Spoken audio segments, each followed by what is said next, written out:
Mini London McCluskieganj प्रकृति की गोद में बसा ड्रीम डेस्टिनेशन आपका कर रहा है इंतजार।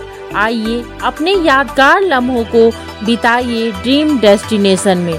राजधानी रांची से महज 50 किलोमीटर दूर आपका अपना ड्रीम डेस्टिनेशन।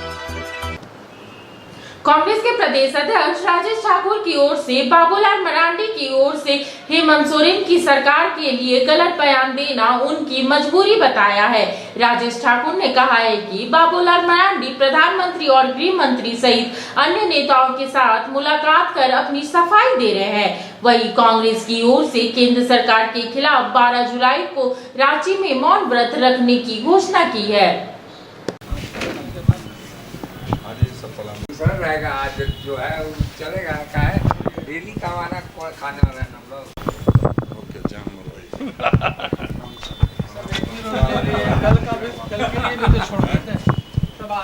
से उनको कहना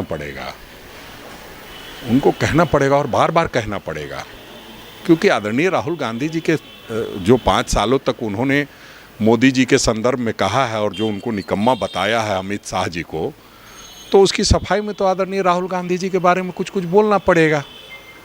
तो उस निमित्त बेचारा काम कर रहे हैं, उसमें करने देना चाहिए। हमको नहीं लगता है कि कई बार हम लोग को नाराज़गी तो होती है, हम लोग भी फेसबुक और ट्विटर पे उसका जवाब देते हैं, लेकिन अब ये समझते हैं कि ऐसे तो उनका कोई ट्विटर फेसबुक पढ़ने वाला नहीं है। लगता है हमारी वजह से कुछ लोग पढ़ ले रहे हैं, उसको भी बंद करना होगा। बाबूलाल जी के बनने से कुछ असर दिखता है? ट्विटर फेसबुक पे दिखा है, मैदान में तो नहीं दिखा है, बयान में दिखा है। तो अब देखिए आगे आने वाले समय में अब आदिवासी के सर पर कोई पेशाब कर रहा हो, उसमें बोलती बंद हो, मणिपुर में आदिवासी मारे जा रहे हों, उस पर बोलती बंद हो, तो ऐसे में उनको न्याय करना पड़ेगा अपने लोगों के साथ। और नहीं न्याय कर पाएंगे तो बहुत मुश्किल है। आपने देखा जैसे ही घटना सामने आई उस पर बयान तो कम से कम आना ही चाहिए था। और घबराहट में शिवराज सिंह चौहान ने दूसरे आदमी को पकड़ करके जो है मान मर्दन कर दिया।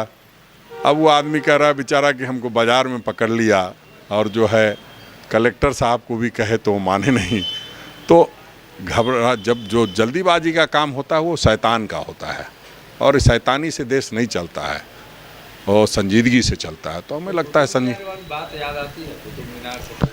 नहीं देखिए, अब कुतुब मीनार से कूद जाऊंगा ये ज़रूर वो बार बार कहते थे, लेकिन देखिए जब कोई थूक के चाट ले तो उस पर बहुत चर्चा नहीं करनी चाहिए।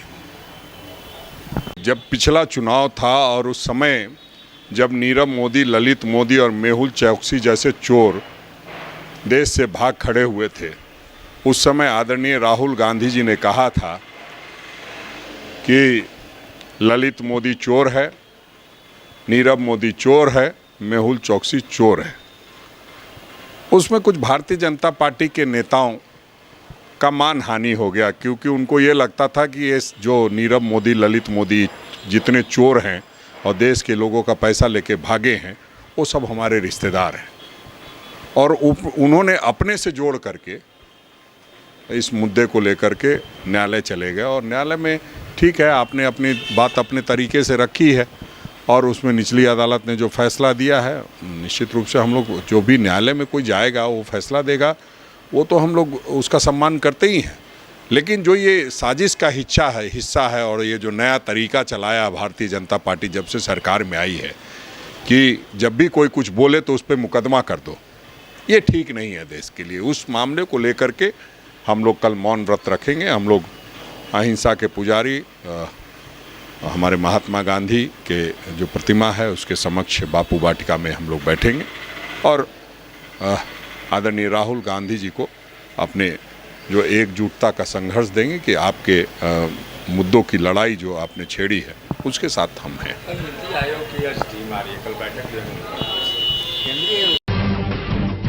जब टूटती है आस, जब थकती है सांस, जब रूठते हैं अपने, मुंह मोड़ता है जमाना, जब अंगड़ाई लेता है संकल्प, फिर बनती है कहानी, बनते हैं अनमिट निशान। देखिए मेरे साथ संघर्ष की दास्तां।